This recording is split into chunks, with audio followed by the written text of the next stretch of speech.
नमस्कार, हाऊसवाईफ किचनमध्ये तुमचं सगळ्यांचं स्वागत आहे. तर मी बनवलेला आहे वांग्याचा कापा. खूप छान लागतो. अशा प्रकारे नक्की करून पहा, खूप आवडेल. तर पाहूया रेसिपी आणि साहित्य. तर मी इथे एक मोठा असा वांगा घेतलेला आहे. पाहू शकता, हा याचा भरताही आपण बनवतो. तर मी भरत्याची रेसिपी टाकलेली आहे, तर नक्की माझ्या चॅनलमध्ये बघा तुम्ही. तर मी आता हा वांगा कापून घेणार आहे. एकदम बारीक बारीक पातळ अशी लाईन शेप कापून घेणार आहे. तुम्हाला दाखवते मी कसा कापून घेणार आहे. अशा प्रकारे तुम्ही कापा किंवा अजून त्याच्यापेक्षा छोटे पीस करू शकता तुम्ही. तर मी दाखवते तुम्हाला. असं वांगा खूप छानच आहे, मोठा आणि एकदम आतून काही खराब वगैरे नाही आहे. तर मी आता पातळ कापा करून घेणार आहे, पाहू शकता. तर ह्या वांग्याच्या कापांना खूप छान लागतात. तर असे एकदम कुरकुरीत करायचे आहे, मी मधून कापून घेणार आहे. कारण की आपण जेव्हा शिजवतो तेव्हा ते व्यवस्थित शिजले पण पाहिजेत आणि एकदम असे कुरकुरीत झाले पाहिजेत.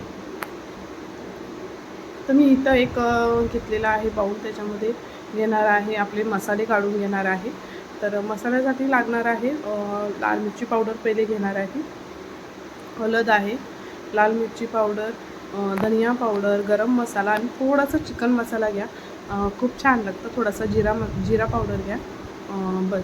आणि त्याच्यानंतर तुम्ही हे सर्व मिक्स करून घ्यायचं आहे. त्याच्यामध्ये आपल्याला थोडासा रवाही टाकून घ्यायचा आहे. तर मी 2 चमच असा रवा घेणार आहे याच्यामध्ये. धनिया पावडर पण घेतलेली आहे.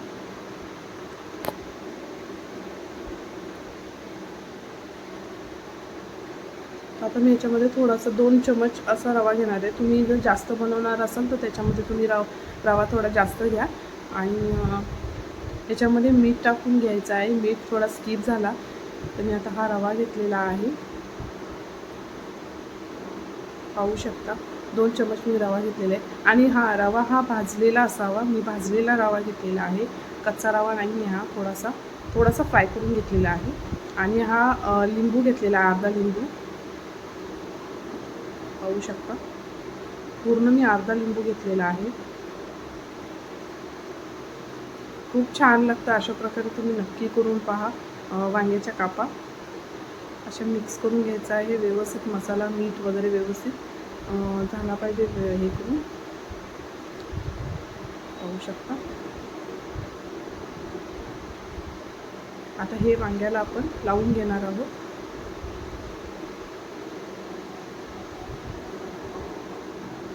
तुम्हाला दाखवते, वांग्याला मी लावते.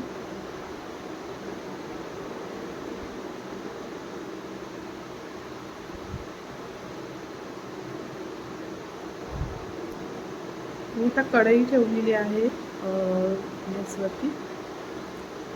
तर मी आता ह्याच्यामध्ये टाकून घेणार आहे लसूण, कढीपत्ता, कांदा, हिरवी मिरची. हिरव्या मिरच्या मी 4-5 अशा घेतलेल्या आहे, कारण थोडं तिखट असेल ना तर खूपच छान लागतो. तर मी आता लसूण भरपूर घेतलेली आहे, पाहू शकता. 2-3 मोठमोठ्या पाकळ्या घेतलेल्या आहेत. आता कढीपत्ता घेतलेला आहे, मिरची हिरवी पाहू शकता किती घेतलेली आहे. त्याच्या आधी मी मसाले पण भरपूर घेतलेत, त्याच्यामुळे ते तिखट छान लागतात. आणि हा कांदा घेतलेला आहे. कांदा असा लांब लांब कापलेला आहे, पातळ असा.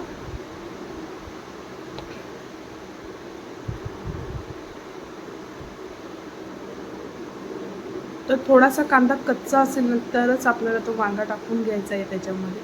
एक मच्छी फ्राय करतो ना तसं आपल्याला ते फ्राय करायचं आहे आणि एकदम कुरकुरीत बारीक गॅसवरती करायचं आहे.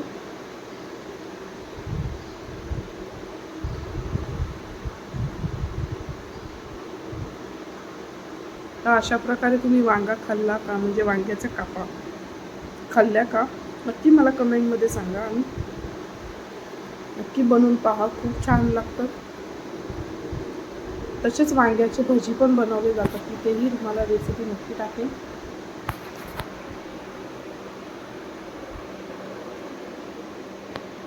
तर वांग्याची भजी कोणी खाल्ली असाल माहिती नाही, कमेंटमध्ये सांगा. वांग्याची भजी खाल्ली का तुम्ही लोक? आणि वांग्याची भजी कशा प्रकारे करायची तेही मी तुम्हाला नक्की दाखवेल. एक वेगळी पद्धत आहे वांग्याची भजी करायची, तर तेही तुम्हाला आणि मोठा वांगाच लागतो त्याला, पण भरताचा वांगाच लागतो.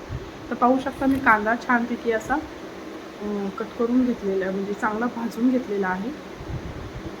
आता भाजून म्हणजे आपल्याला जसा कांदा थोडं कच्चंच ठेवायचं आहे, जास्त भाजायचं नाही आहे. पण मी एक सांगण्याचा हेतू म्हणजे कांदा चांगला परतून घेतलेला आहे. तर वांगा मी पाहू शकता टाकते मी याच्यामध्ये पॅनमध्ये. तर अशा प्रकारे वांगा ठेवायचा कांद्यावरती, जेणेकरून कांदा पण खालून शिजला जाईल आणि वरतून वांगा पण मस्त असं एकदम कुरकुरीत होतो.